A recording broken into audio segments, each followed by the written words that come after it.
Disney and Pixar just released the first full trailer for Toy Story 5, and ignoring the major gripes I have with Disney in general, the mixed reaction on this trailer had me intrigued, so I took a deeper dive into it. And what I was able to discuss with my friend, thanks Delta, was so fun and thought-provoking, I figured I'd put it here as well. If you like this kind of like one-off video essay thing here on the channel, let us know down in the comments and I'll do more for sure, and maybe we can get Jesus Reigns to do some as well. Starting off, there's some really smart phrasing that I enjoyed in the trailer. Each movie has always been about the toy struggle. The first movie, all the way back in 1995, was about being there for your child, and the thought of coexistence with the new toy, and what it was like to be replaced. The second movie was about toys are meant to be played with. They're not collector's items. That's almost what that one was about. That was a big thing then, and it still is. People collect things, and not only collect them, but don't do anything with them. I collect Lego, but I'll make stop motion, or I'll get them out and build a mock or something like that. It's not the same, but it was also kind of like a new family movie with Jessie and Bullseye. Then the third one was about growing up and passing on the toys. The fourth one was about when a toy's time is done, I guess coming to the end of an era, but this fifth one is totally different. It's, oh my gosh, everything just completely changed, and that's kind of the premise of the movie. For context, the trailer shows a tablet called LilyPad taking over Bonnie's life, and the toy is getting shoved away in favor of this device. Jessie, reliving her trauma prematurely, contacts Woody and they discuss that screens are for everything, before the epic version of You've Got a Friend in Me starts playing and we can't see what happens next because of our welling tears of nostalgia.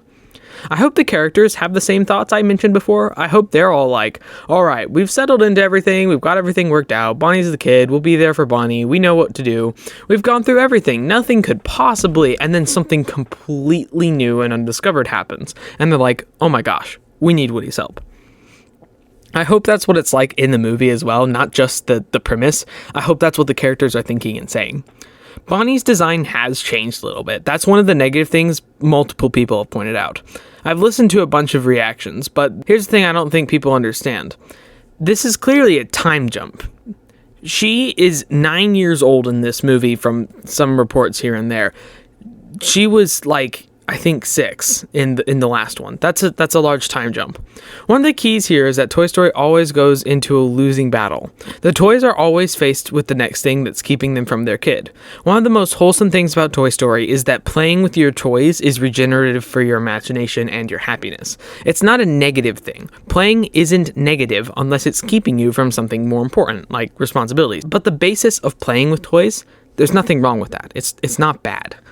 With the screens thing, you can just tell Bonnie is more miserable with the screen than she was playing with her toys, but there's nothing she can do about it. Her brain tells her she wants this more because screens are designed to be addictive. They are addictive. Even though she would feel better playing with her toys, she doesn't even know that. She thinks this will make her feel better, even though it makes her feel worse the more she does it. She thinks that the only way to feel better is to keep doing that thing. It's not even that she knows it, but she keeps choosing it when she feels bad. All she thinks is, yeah, I want to play with my tablet. That's sad. Now for the characters. One of the major complaints I've heard is that the characters feel like they don't make sense where they are. I think they do. Woody has found his calling. He's with Bo Peep. He's out doing Lost Toy stuff. And as the years go by, more and more toys are becoming Lost Toys. I can imagine that being a little strange for him. He's obviously like, of course, if you're a lost toy, you're welcome, you know? But a toy's job is to be there for its kid. Why are all these toys not with their kids? Can't you imagine Woody thinking, what in the world is going on? These kids need their toys.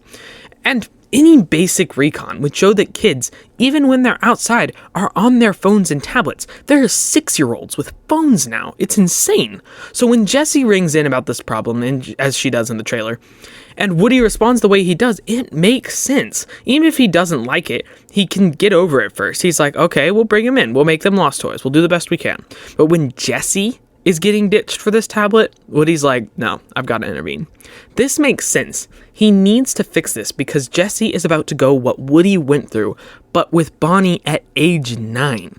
Andy outgrew Woody because of life and growing up. That's viable. It makes sense. People move on, but it doesn't make sense for Jessie to get left behind because of something that doesn't make Bonnie feel better and isn't good for her at such a young age. Jessie has already gone through so much. Woody would realistically step in. Jessie clearly sees Woody as a mentor. The one person she knows can help her is Woody. That's why she calls him. That's why she's acting the way she is. When the camera pans down and she sits in despair on that Rubik's Cube and she says she's losing Bonnie to this device, it's so heartbreaking. It makes me sad just watching it. Buzz is in this trailer too, and I hope he plays a large role in the movie, but from what we've seen, he hasn't been shown as much. I think there's room to theorize. Buzz was the new toy once. I imagine that especially at the start, Buzz might want to give the tablet a chance because he understands being the new thing. But I think he'll see it as benefiting her. I think he'll see it's not benefiting her and change his mind to some extent. At the same time, I think Woody will be biased. He'll go in thinking that this is bad and needs to be eradicated. But the problem is this movie can't just say screens are bad. Even if there are scientific concerns, especially at an age that young, they are part of society now, and they are useful tools, even as playthings. Video games are a far and fine part of this time, with limits. I think Woody will go in wanting to eliminate it completely, but Buzz will be the voice of reason near the end, saying this is something we can work with, and that there can be a balance. I think that would work really well. There's a lot to consider with the idea in general. Should there even be a middle ground with screens? If you need a baseline answer, no. But there are things like education. YouTube is amazing for learning skills.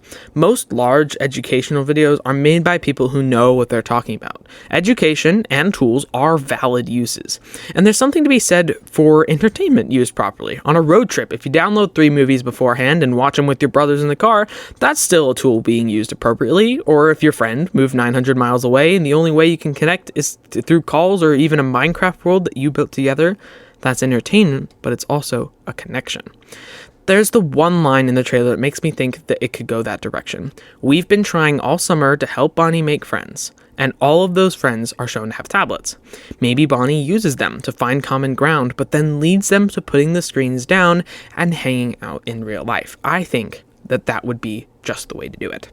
These are some of the reasons I'm personally excited for Toy Story 5 and why I think it could subvert all the expectations, pull up, and be a really good movie. I just hope they don't try to surpass the emotional ending and climax of 4 because it ended really well, and I almost hope that they treat it as a fun stint that they needed Woody for and don't try to make it another final goodbye. Anyway, that's all for now. Make sure to check out the R&S Popcast and let me know if you liked this little mini episode. I will see you guys next time, most likely on the podcast with Jesus Reigns Studio. Stay tuned.